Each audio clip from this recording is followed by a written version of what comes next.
Olá pessoal, eu sou o Ailton de Oliveira.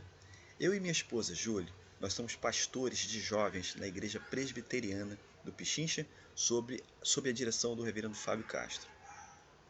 Hoje estamos aqui para compartilhar com você uma reflexão da Palavra de Deus que se encontra no Salmo 84, verso de 1 a 3. Vamos ler? Quão amáveis são os teus tabernáculos, Senhor dos exércitos! A minha alma suspira e desfalece pelos átrios do Senhor. O meu coração e a minha carne exultam pelo Deus vivo. O pardal encontrou casa, e a andorinha ninho para si, onde acolha os seus filhotes. Eu encontrei os teus altares, Senhor dos exércitos, Rei meu e Deus meu. Salmo 84, verso de 1 a 3. Antes de conversarmos sobre o contexto histórico desse salmo, deixa eu te contar uma história. Certo dia, eu estava limpando o madeiramento debaixo do telhado da varanda e lá no cantinho estava um ninho de pardal. Aquele boladinho de palha me incomodou, porque passarinhos fazem sujeira. Mas como havia ali um ovo em desenvolvimento, decidi não mexer no habitat do bichinho. Então, improvisei uma casinha de passarinho e coloquei bem próximo do ninho, querendo que a mamãe pardal se interessasse pela minha engenhoca. Mais decorativa e para minha varanda, e também um lugar mais protegido para o filhote. Mas a ideia foi rejeitada, pois a mamãe pardal preferiu continuar no seu bagunçado emboladinho de palhas. Tempos depois, eu vi o filhote de pardal caído no chão sem vida e pensei: que pena, que pena. A casinha que lhe ofereci era mais segura, mas pássaros são seres acostumados a construir sozinhos seus próprios ninhos e leva tempo até decidirem confiar em alguém. Pessoas também são assim. Meu vizinho, o Sr. Antônio, por exemplo, era um ser humano tão carente como um pardal sem ninho. Esse solitário senhor de 80 anos vivia doente dentro de uma casa velha e inacabada. Ele não podia me ver passando na rua, que já me chamava para conversar e falava bastante. Conversávamos sobre tudo: família, política, doenças, futebol, religião. Às vezes, ele me pedia oração, mas durante anos nunca correspondeu ao meu convite de irmos juntos à igreja, pois sempre tinha uma desculpa para adiar. A igreja poderia ser sua nova casa, assim pensei eu. Um lugar para fazer amigos, para cuidar daquela solidão que ele sentia. Lá, os irmãos poderiam orar com ele e lhe ensinar o Evangelho de Jesus Cristo. Eu o convidava para os eventos especiais, na esperança que ali ele encontrasse a família presente que tanto necessitava. A casa de Deus estava com as portas escancaradas, onde meu amigo poderia aninhar seus sonhos sob a orientação do Pai do Céu. Mas triste foi o dia quando meu outro vizinho, Carlão, me contou que o Sr. Antônio havia falecido em um atropelamento. Que dia, que triste, que pena. Pessoas são iguais aos passarinhos, quando preferem criar sozinhas seus próprios ninhos e leva tempo até decidirem confiar em alguém. Enquanto isso, a vida passa.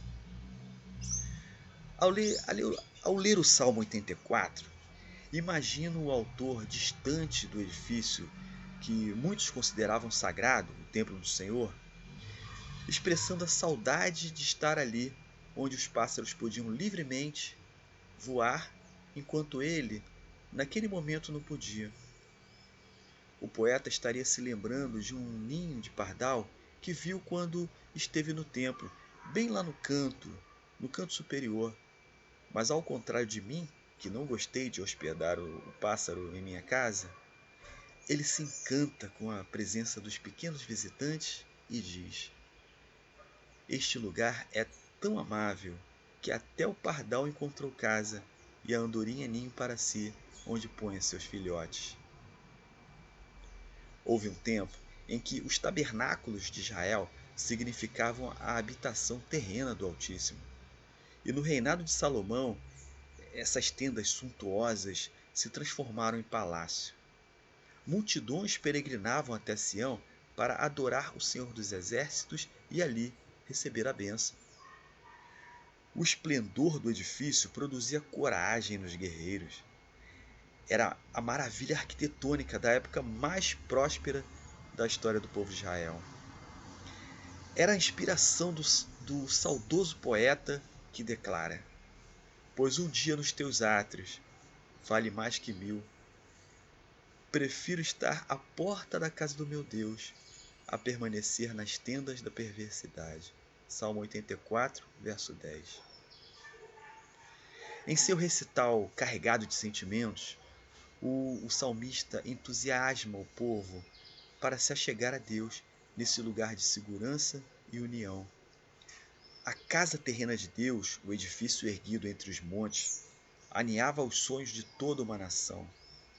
Mas na plenitude dos tempos, Jesus Cristo transfere a devoção apegada ao templo físico para o templo espiritual, ou seja, para dentro do nosso coração, quando ele diz: nem neste monte, nem em Jerusalém adorareis o Pai, mas vem a hora, e já chegou, em que os verdadeiros adoradores adorarão o Pai em espírito e em verdade, porque são estes que o Pai procura para seus adoradores. João 4, versos 21 e 23. Então, os tabernáculos do Altíssimo estarão aonde nós estivermos, porque os átrios do nosso coração pulsam e suspiram pelos átrios eternos, na força do Espírito Santo, que nos eleva à amável presença de Deus pela fé. Portanto, contemple-o em seu templo espiritual, que se estabelece toda vez que o povo de Deus se reúne para louvá-lo em espírito e em verdade. Que bom será se as nossas histórias de pardal e de solidão nos fizerem lembrar que a casa de Deus é um lugar de acolhimento, de segurança, de afeto, onde o pardal encontra sua casa e a andorinha faz seu ninho. Nos altares do Senhor nós encontramos paz. Sejam todos bem-vindos à casa de Deus. Nós acreditamos que, em breve, este momento de pandemia passará e a grande família da fé estará na igreja para nos abraçarmos e compartilharmos a nossa vitória sobre as crises que têm preocupado nosso país e o mundo.